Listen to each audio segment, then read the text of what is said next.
everybody. Welcome to the 43rd Asian American International Film Festival. We're so excited to have our documentary panel streaming today with me and Winton moderating. So if we could have our documentary panelists introduce themselves and then also summarize your work in the documentary field. That would be amazing.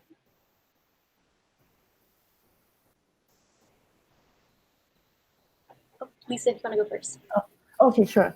My name is Lisa. I'm the producer of Unteachable, which is a feature-length documentary that's playing now in the festival. We explore the question, what could the joy of learning look like in classrooms? And this is my first feature-length documentary. Before this, I made a short about urban farming in Singapore, and I'm currently based in Singapore. So it's very good to be here. And for my day job, I'm a children's TV writer. Joseph, you want to go next? Hi, I'm Joseph Mangot. I directed Video Key that's playing at CineVision, and I've been making I traveled back and forth from New York to Manila, and I've been making a feature doc in the Philippines for the last 5 years. And then this short came about through Pack Arts, who commissioned me to do it. So this is actually my first doc short. And it's about a karaoke bar in National City where I grew up.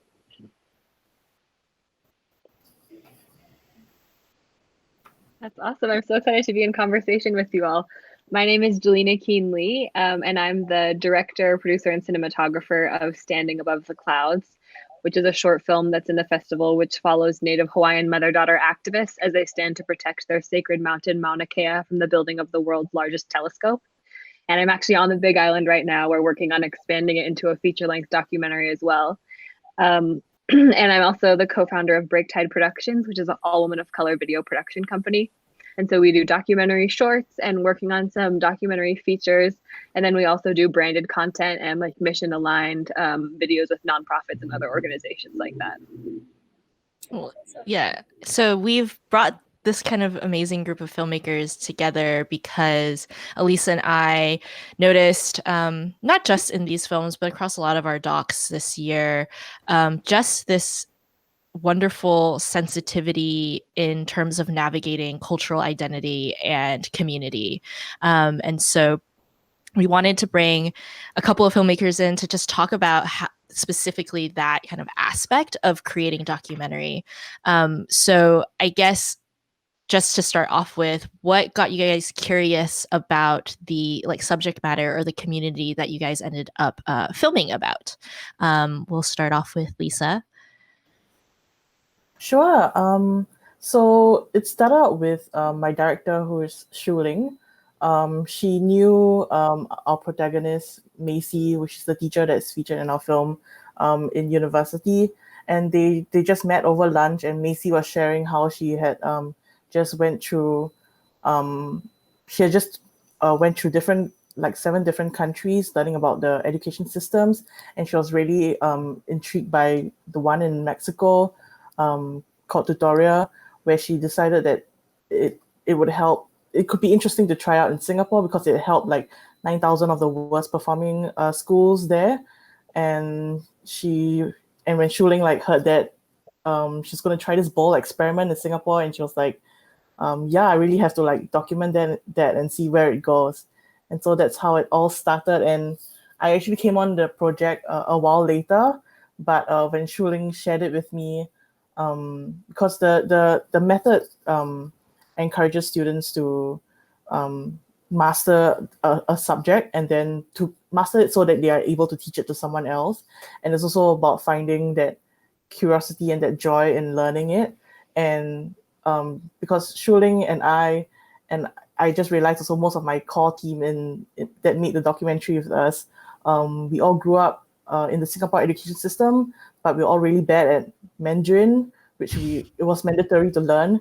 And we wish that I wish that I had this that I could had someone like Macy or someone that could teach me in that way. And that's how I connected with this whole thing, and that's how the whole journey started. Yeah, I guess Joseph, you have a personal connection. How was that? I guess re-entering it. Yeah, so I've been away from San Diego for maybe 7 years since this, but I always wanted to make a documentary about this place and most importantly, the people who frequent it. They're there every day, and and when Packard's reached out to me uh, about doing a doc in San Diego, I was like, okay, I have the documentary in mind, and then being back um, and hanging out with. I didn't know them when I was younger, but being back in my neighborhood and and getting to stay there for a few months was really amazing for me. Yeah, and Jelena, the community that you're showcasing is so powerful and intense. How did you find it, and how did you figure out the story that you wanted to tell with them? So I was raised in an activist family, and my mom was really active and would take me to protests and all these kind of stuff growing up, and would also teach me all about these powerful women activists from around the world. And then it wasn't until college that I realized that that was a really unique experience, and that a lot of my friends didn't know about these, these women, or even in really popular movements, didn't know about the women that were really holding it down, and often don't get recognized. And then my auntie lives on the Big Island, in Kapa'au. And in 2015, she sent, and when the protectors were on the front line, back then, she sent me some of the news headlines. And I was just so struck by Auntie Pua, who's one of the main characters and also a producer on the film, who was the spokesperson of the movement. And it was just so striking to see a woman taking that position. And then she was also oftentimes with her daughter by her side and leading ceremony together. And so I thought that it was just so interesting to see like a mother-daughter pair being that visible and outspoken about an issue like this. And so I came to the Big Island to spend some time with my family and got connected with Auntie Pua through like long, mutual like family friend connections, and just, talk to her about wanting to make a film about what it's like to be mother-daughter activist and to work alongside your mom or your daughter, and the struggles that come with that, and what does that really mean? Because my mom raised me knowing that, not only is the personal political, but also like there's nothing more political than how you raise your kids. And speaking to the teaching too, it's like how we're taught, what we learn about the world, like that's everything when it comes to how we perceive ourselves in the world around us. So that's what I was really interested in, and it's been such an honor to get to grow and learn with the Kiai that are in the film, and get to have kind of like a front row seat to all the history that they're making. Awesome. What was it like building the relationships with them and everything? Was it lots of conversation back and forth, or did it kind of organically happen over filming? I think it was both. It did organically happen, and also it happened with time, like kind of similar to what Joseph was saying about, being in New York and then going back to the Philippines, like pre-COVID. I would do that too. I was like based in New York, and then I would like spend some time in California and Hawaii. So it's just kind of like as time passes, and then also just being really transparent and clear about like what our goals were, and kind of what we wanted to show about the movement and about the experience. And then, yeah, the friendship and trust just kind of grew from there. That's awesome. And Joseph, what was it like getting people to open up to you? Because your film, like they're belting out these love ballads and it's so emotional and open. And how did you make them feel comfortable enough to have you filming them during these times? So I basically hung out with them for like a good 2 months before so I went there every day at this bar and drank and sang for like a month, trying to get to know them without my camera, just hanging out. And it was like the funnest month I've ever had. So I became part of and then I became part of their group, and then all I was pretty transparent, saying like I'm a documentary filmmaker, I'm going to make this doc, um, but I didn't bring my camera in those first 2 months. So I think that's how they sort of got to know me, and I got to know them even more. Yeah. Wonderful. I miss karaoke so much. Oh my Do you gosh. think know, they're right? all doing it from home or like on Zoom, or have they been doing anything in COVID? Yeah, that place closed down actually. Like that, yeah, Oh, the couple months before or after I made the documentary. So it's a good sort of um, time capsule for them Yeah.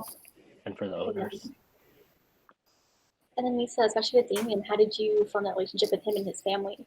What was the process? yeah.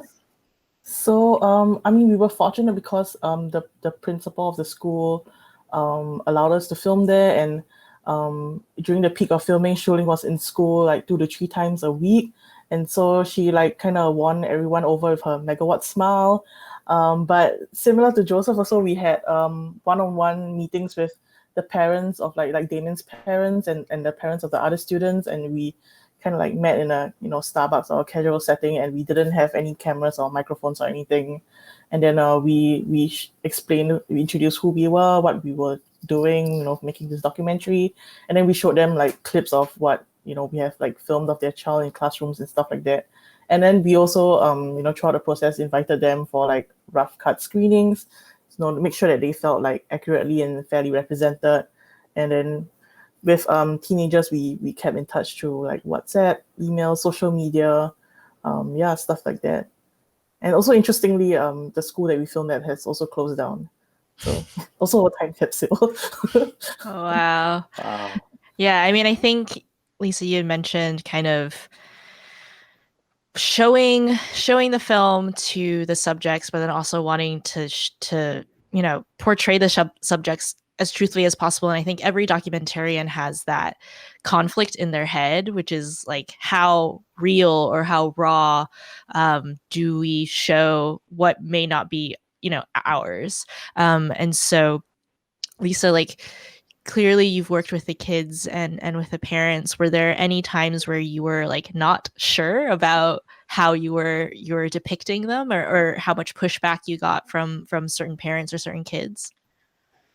Yeah, there was some parts of content that we did have some kind of like Shuling, Mirabelle, editor, and I did have some intense deliberation on like some of it, especially this particular clip.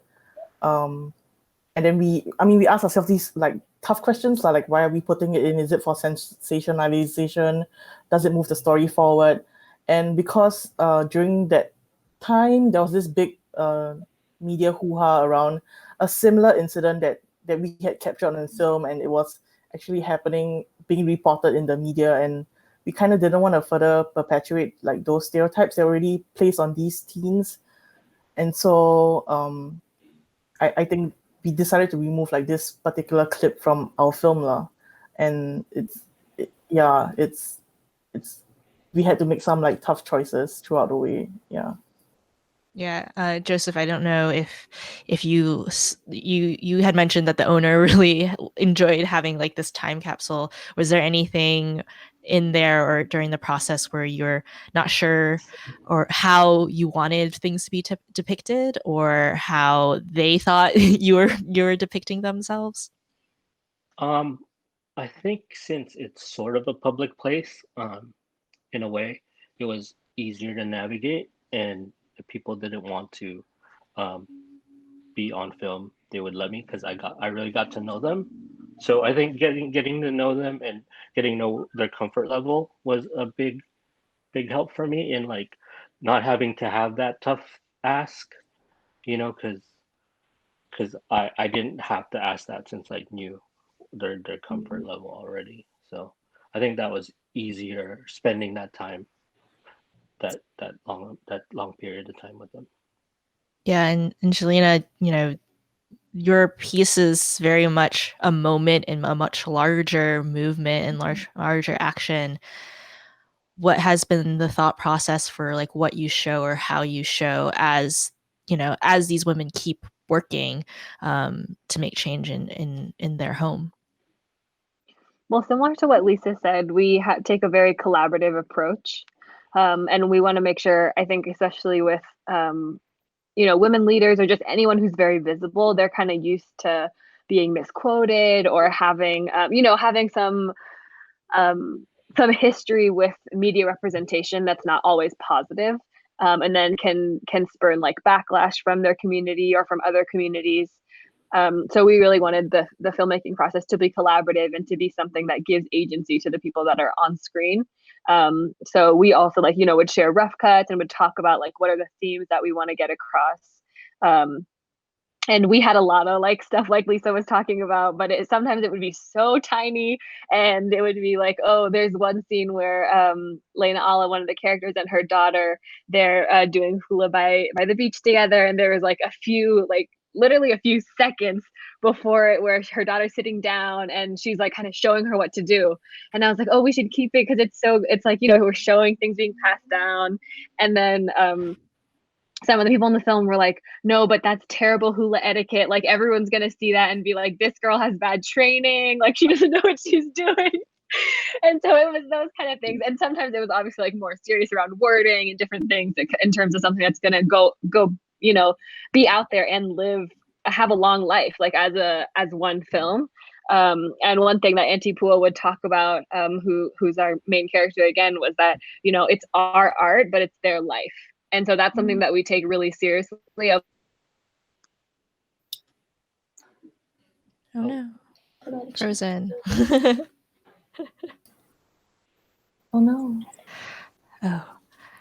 The internet in Hawaii. Oh, are you back? Hello.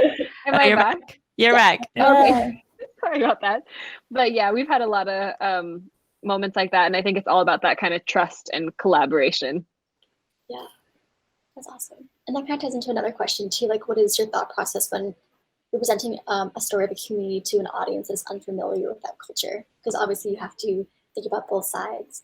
I would love to hear your thoughts on that.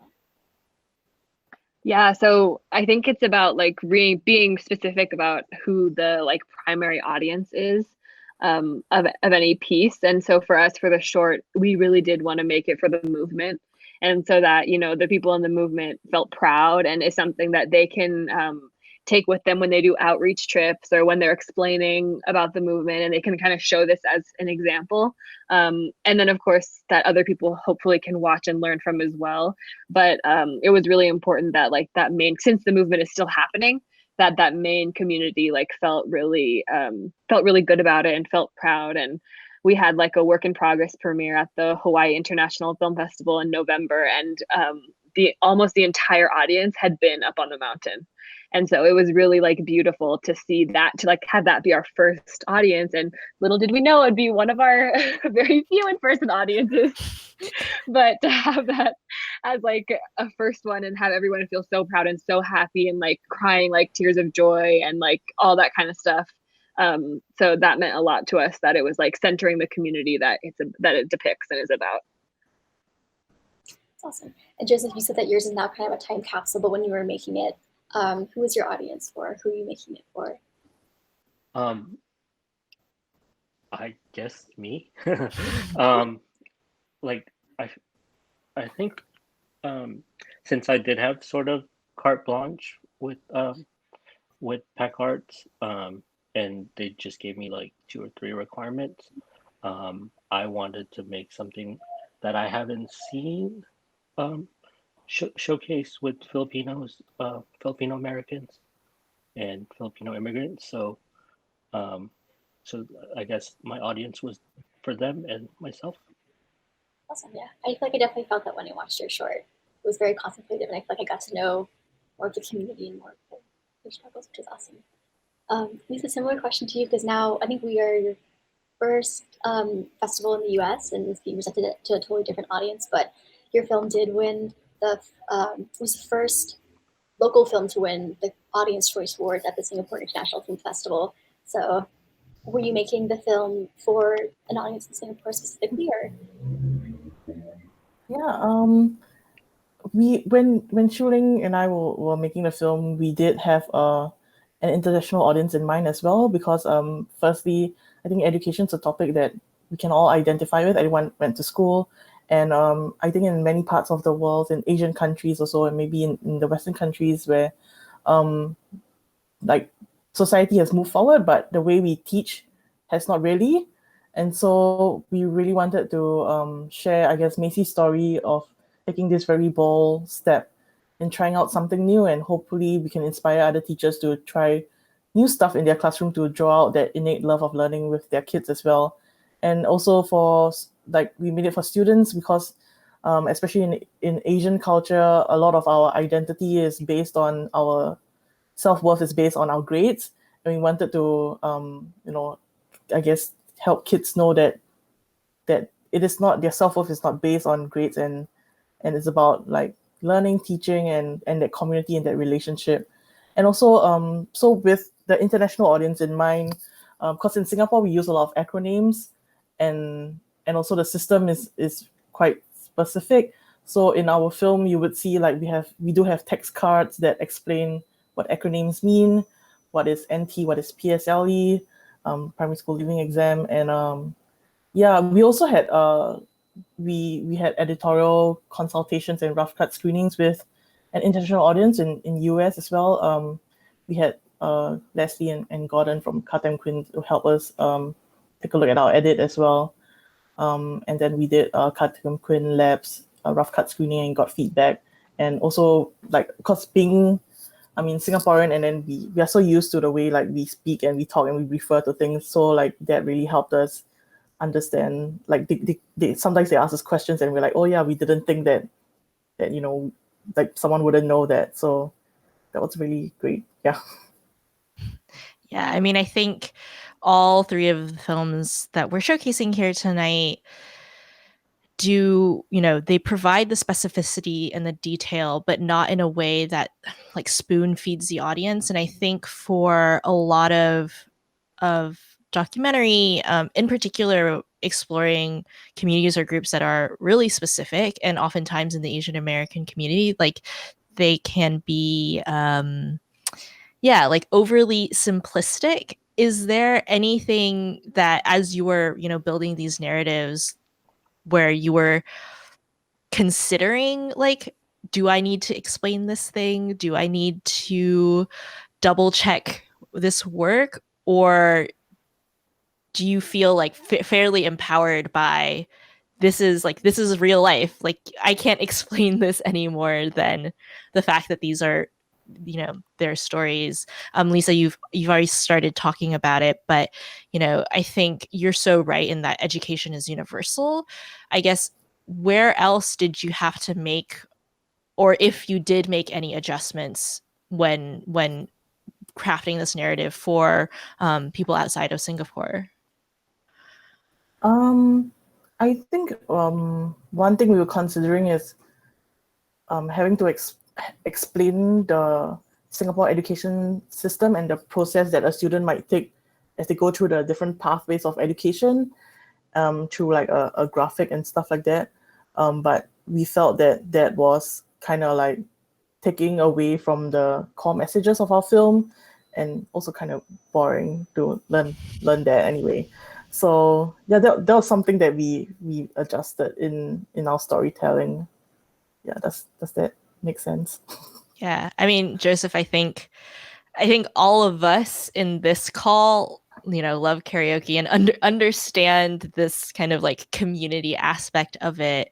Did you ever feel like you had to explain more, or were you ever worried that people wouldn't get it? Yeah, I think since everyone is, I mean, music was a big part of it, so music, karaoke, everyone knows it. It was an easy in. So it was just for me, it was just my job to like sort of peel the onions of like the layers of this community. So once you're in, once you're in with the music and the singing, then it's really up to you whether or not you want to, for the viewer to go deeper. Yeah, That makes sense. yeah, no, I mean, I think I always tell people it's like the details speak for themselves in my mind, right? I've definitely gotten notes where they're like, explain this more, and I'm like, I don't know how to do it anymore. Jelena, there's so much history and culture within what these women are doing. And I've personally, never felt confused or anything like that. What was your process in terms of what needed to be explained and what could kind of stand on its own? That was a really big question for us. And similar to what Lisa was saying about Kartemquin, I made the film through a fellowship at the Jacob Burns Film Center in New York. So it was very different. And there was a lot of requests for like things to be translated from Hawaiian to English. And we were just really focusing in on who is the who is the main audience, like we were talking about before, and what things can kind of just be inferred. And then also because our short had to be 15 minutes or less with our funding from Pacific Islanders and Communication. So we would have a lot of notes that were like, I want to know more about like this and this and this and this. And we were like, oh, thank you so much. Like, is there anything that you'd want to take out? And they're like, no, but like, please like explain all of Hawaiian history and like all these other things. And we were like, okay, so maybe like sometimes I think this curiosity it sparks is really good. And it's like, okay, so maybe people can do their own research afterwards, or it'll kind of like, spur further like reflection and other kind of things. But I feel like, only so much can be explained. And I also think it's kind of nice for us as as our community to kind of make things more for our people than always having to cater to like an outsider and like white gaze. And kind of speaking about like that white gaze, do you feel like as a documentary community as a whole, we're kind of moving away from this kind of colonial lens, and like people are becoming able to tell more of their own stories? Or do you see that there's still more work to be done? Well, I would say there's still more work to be done. Definitely, yeah. Yeah, I don't know how you both feel. And I think it comes up the most when anything that has to do with money.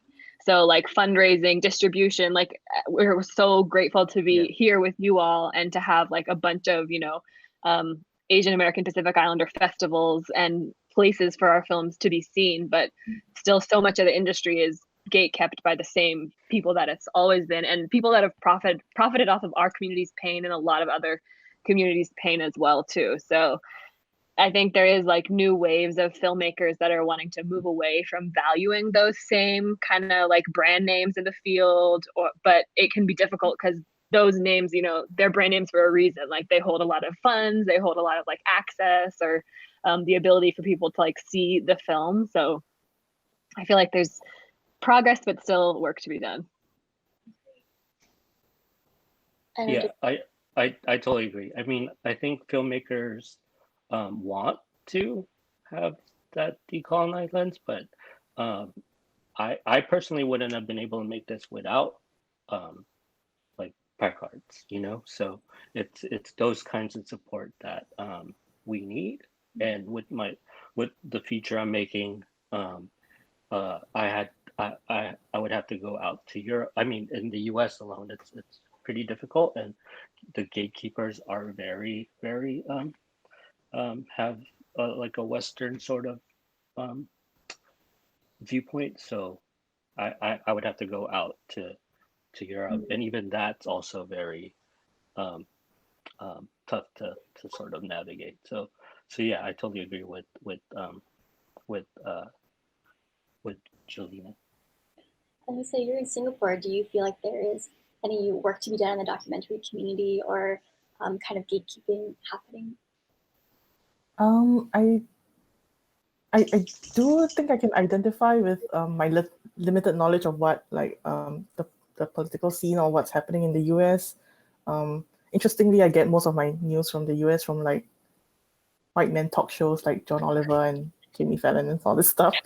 But the equivalent actually, because Chinese is the majority race in Singapore, and basically, if you see that way, we are kind of like the white people in Singapore. And if your English is not good, you don't speak well, you have less opportunities. Even our education system is set up that way. If you fail English, a lot more doors are closed for you. But let's say, like for me, if I failed Mandarin, but I'm still like fine. So I think there's a lot of more work to be done of like how we view, because Singapore is very multicultural. There's like we have Malays, we have Indians as well, and like how we view like all these different races and how the access that these people have in our community as well.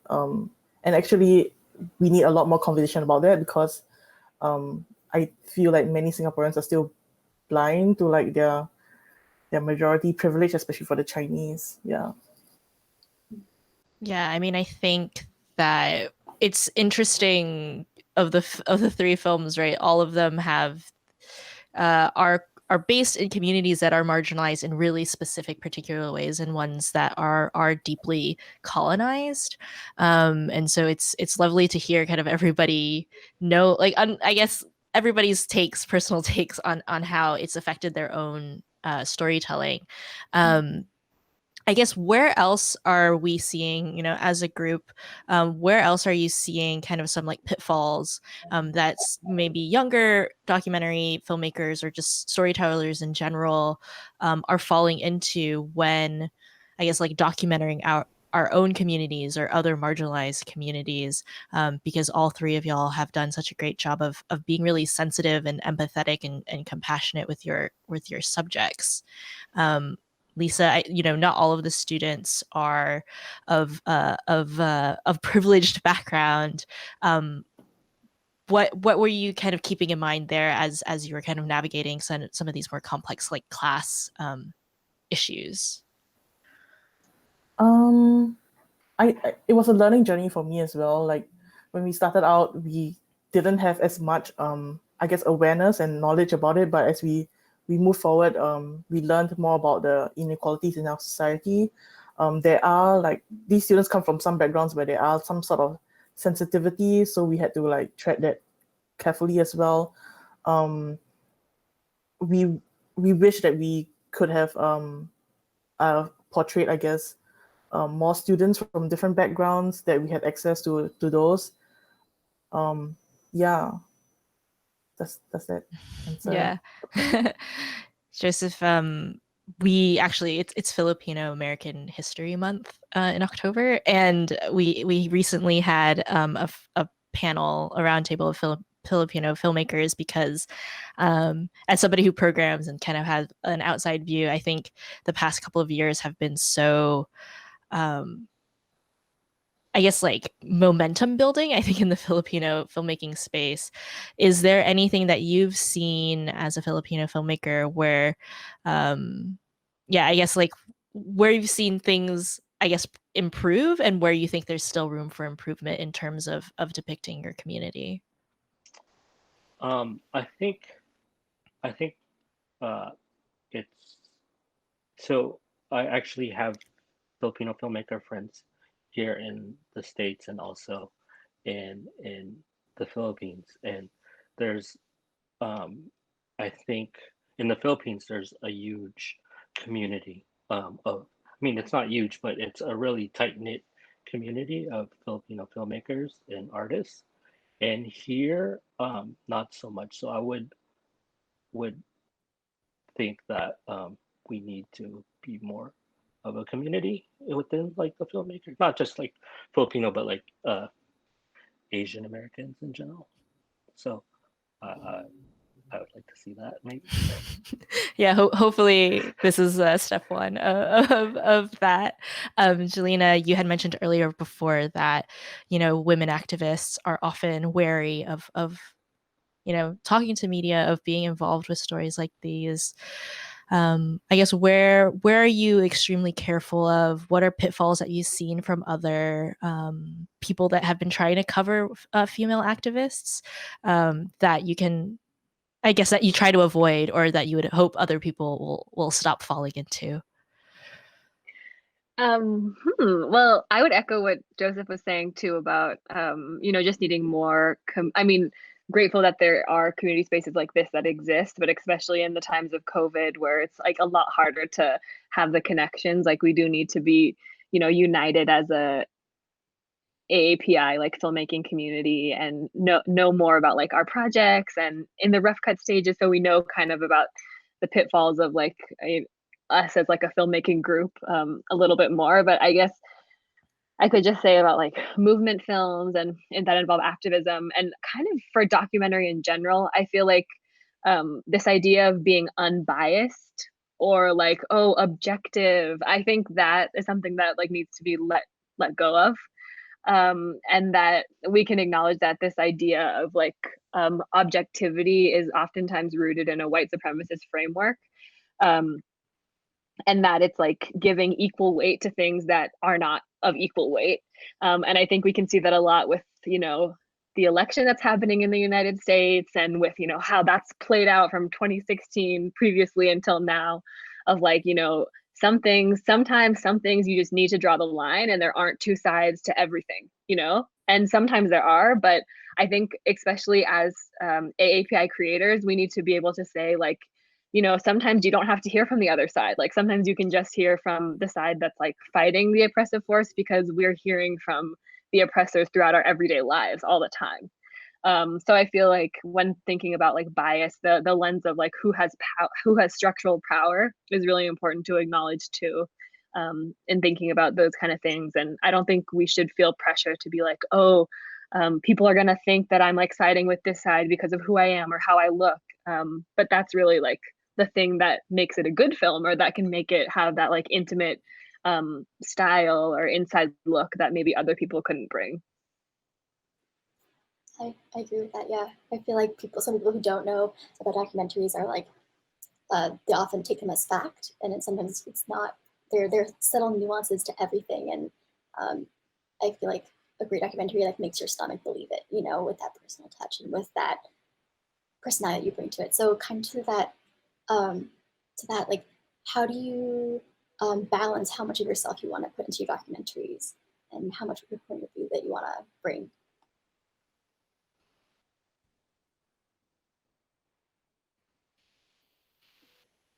Who wants to go first? Sorry.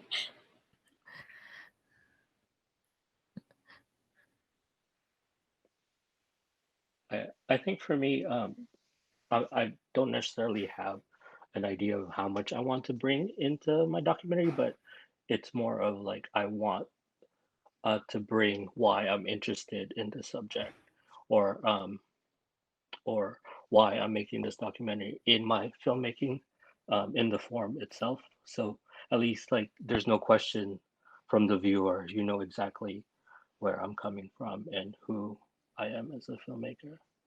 I think in that regard, then that's how I want to bring myself into my films.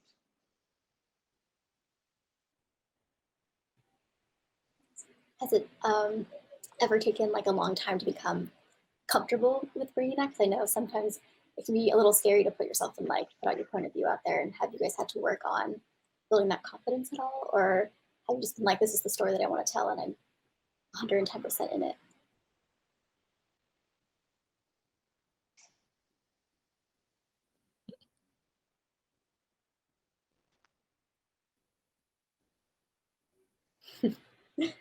I know it's a very personal question. Well, I feel similarly to Joseph about kind of setting an intention and letting that intention be known and be felt and seen. And I also feel like you know, having your point of view, your perspective in a film, it doesn't have to be your physical face or your body. It's like wherever I choose to point the camera, every question that I'm asking, like why these people are the ones that are in it, you know, who's being shown as an expert, you know, who are we getting the kind of intimacy with that builds emotional connection, like all of that is me. And of course it's like what's happening too, and the people that, you know, are being portrayed too, but it's because like that's what I wanted to focus on, and like that's what I wanted to do. So I think you can't really not put yourself in your perspective into it, because like, you know, that's why you're there filming, that's why. And I know people always say this about documentary of like, oh, people don't do this to like get paid or have a fancy life, which I think we all know obviously people don't. But that's where the perspective part for me really comes in, of like what's the story that's going to make you like get up and, you know, have a full day of like meetings or pitch conversations or grant writing or logging footage, like the things that are not really glamorous parts of filmmaking but are like the integral parts. And that's where like the perspective really comes in of like what interests you that much that you want to commit like this much time and this much energy to making sure like that this story is out in the world. Totally. I mean, I think that passion like shows through it in all of y'all's films, because yeah, it is documentary filmmaking is not always fun, and it definitely takes a lot of time and effort. Where do you hope to see, whether in documentary filmmaking as a whole or within the Asian diaspora doc scene, do you hope people kind of start moving towards? So I guess the question is whether, like, is there any stories that you wish to see soon, or are there any trends that you hope to kind of get more popular? Lisa, is there anything that you hope to see revealed soon? Whether for yourself or for somebody else. Okay. I mean, Shuling's also like interested in this, and it's about the sense of identity. I guess because Shuling's Singaporean, but she's like based in Chicago right now. So it's that whole sense of identity, and also I'm also interested in that for something for Singapore, but in a different context. It's got to do with a group of people, a special force in our military and their families that come here to serve our country. So I'm interested in that. Yeah. Cool. Joseph, anything that you would like to see, or any trends that you're seeing that you'd like to see more of? Yeah, I think especially here in the US, I feel like documentaries are just seen as factual and informational, and like I wish we would get into more of like all the forms of documentary, like creative documentary, experimental documentaries, all like seeing documentary as just an art form more so than just something to get information and be sort of entertained by that information. Yeah. Jelena, you? I want to see AAPI led film projects getting bigger, not necessarily distribution, but the platform so that lots of people can see them, and can be exposed to all the different aspects of our culture. I thought the Asian America series on PBS was like a really great start at that, and I hope there can be more things like that talk all the way from the historical docs to the creative docs like Joseph is talking about, and kind of everything in between to kind of expand our sense of the Asian American diaspora as well.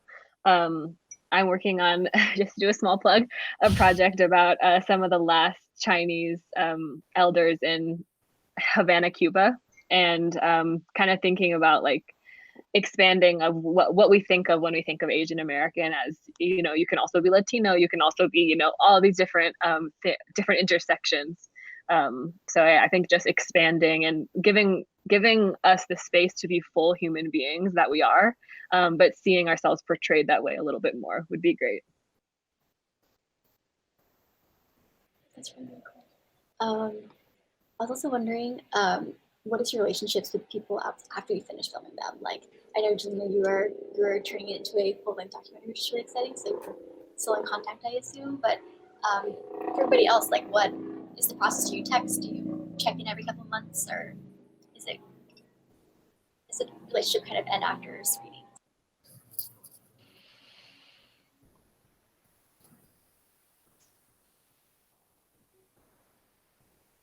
Oh, okay, I can go. We invited all the teens and all the teachers to our world premiere in Singapore last year, and they all came, and it was so nice seeing them reacting to themselves on screen. And that's kind of like the magic of an in-person festival. So I wish I could do that with this one too, but it's okay. I mean, I hope we can get some interaction in the Q&A, but in terms of keeping in touch with them, yeah, we actually had like a few screenings lined up in the community before COVID happened. We were gonna bring in Damien for Q&A for those stuff as well, and that didn't happen. But well, hopefully we can continue, doing it when as more of Singapore opens up. But yeah, we still keep in touch with some of the teachers and some of the students through like WhatsApp and social media. Yeah. And Joseph, you're back in New York City now, so do you ever keep in touch with or think about or see the people in San Diego? Yeah, I've gotten a couple of texts from the guys there, but since I edit my own film, I usually spend another maybe few months with them, like editing, like seeing their faces while I'm editing. So yeah, it seems like, and you're never really,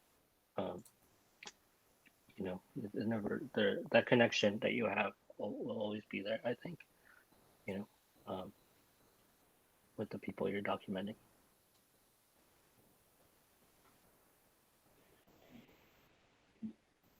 That's what I love so much about documentaries. I feel like, it starts conversation, the conversation never stops. And you now have friends all over and connections all over.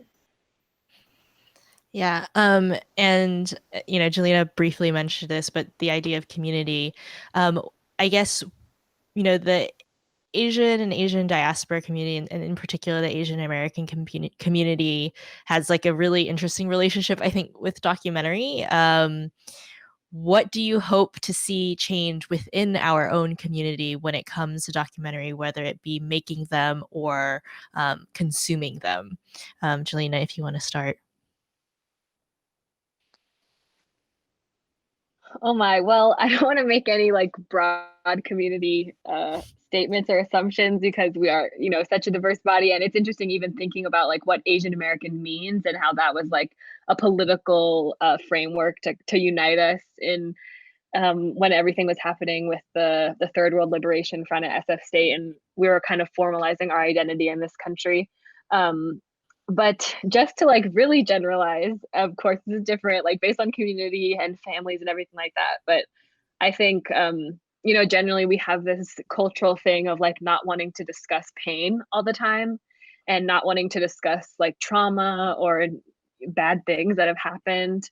And I think like that's something that I would love to see us, talking about more as a community about like interpersonal trauma and the things that are passed down from wars and from other things that all our communities have experienced and what that's like, and kind of let go of the like saving face mentality or needing to always like appear a certain way, but be able to kind of dig into some of those issues and find some of that healing through exploring that.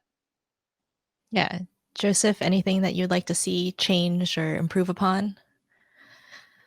I think, yeah, just like with anything, Asian American filmmakers, Asian filmmakers it's not a monolith, it's so nuanced and different. Like, I wish the viewer would allow themselves to see all of that. I'd be open to all of that instead of like placing what they see or what they just saw with compare and contrast with like Western films or American films that they see, So I wish that would change.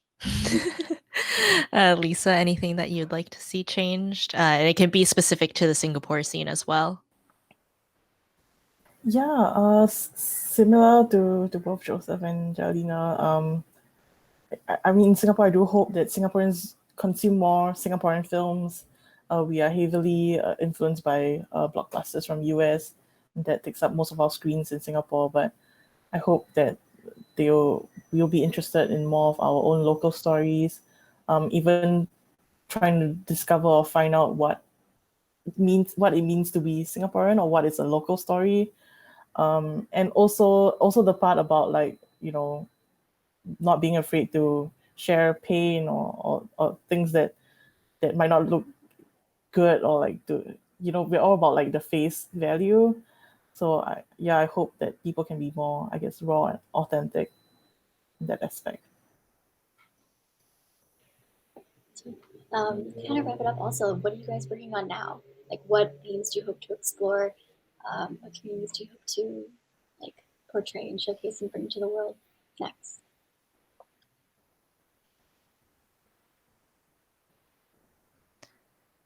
I was like, who wants to plug first? It's so exciting. Lisa, do you want to go first? Or? Sure, I'm currently that idea that I said about identity and about the special force in the police is currently an idea I'm working on access. But for my day job, I'm writing a lot of kids TV, preschool television that I also want to explore, including diversity, like representation inside, and what that means for children watching also. Yeah, so that's what I'm working on currently. And Joseph, you mentioned that you've been working on a feature film. Do you have anything else coming out? Or any hints? Any hints for the future? So but this documentary I've been working on for the last like 7 years now, 7 years, I don't even remember. But it's a documentary about the group of LGBTQ and outcasts Catholic figurine workers in like the outskirts of Manila. So I've been working on that. Hopefully, we did win the Doc in Progress award at Can Docs this year. So hopefully I get to finish that soon, get some funding for that, and hopefully it'll come out next year in a theater, I hope. We're all hoping for a theater release. Yeah. Congratulations, that's amazing. Even if it's not my film, I hope. Just any theater. Yeah. The big screen. Yeah. So. But yeah, that's all I've been working on. And when will we get to see the full-length feature of continuation of Standing Above the Clouds? Do you think soon? Or? Hopefully sometime soon. We're thinking in the next 1.5 to 2 years to kind of get everything together. So hopefully the theaters will also be open by then too. And then I'm also working on the project about Barrio Chino Havana, which is the Chinatown in Havana, Cuba. It's so cool. I can't wait to see that. Yeah, I mean, we had a film last year about Korean Cubans that was like so enlightening, where I was just like, I didn't even know like how important they were to the revolution in Cuba. And I think, yeah, very few people, again, partially because of how the Asian diaspora is built generationally across many different immigrant paths. A lot of people don't know about, slavery in South America and Central America, and how much I guess like history is involved with some of the pocket populations, whether it's in Cuba, Puerto Rico, or in particular like Argentina and Colombia. So I am all for more stories like that, because yeah, the first time I watched something with that, I was like, what is happening? Whoa, like why don't we talk about this more often? But thank you guys so much for being on this panel. It was so lovely to talk with everybody. All of the films that we have been talking about are still available. So they're available to watch at AIFF through October 11th. Please go and watch it. Please tell your friends to go and watch it.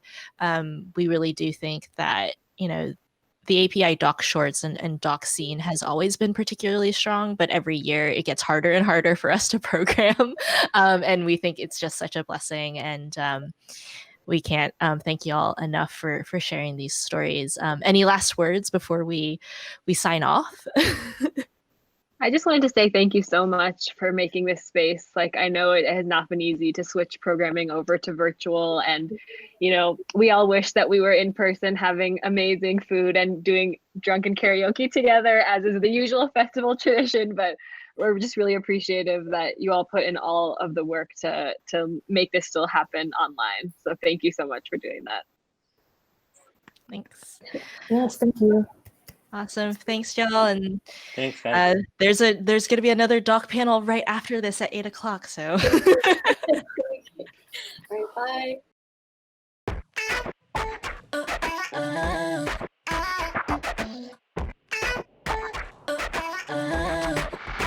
Ooh.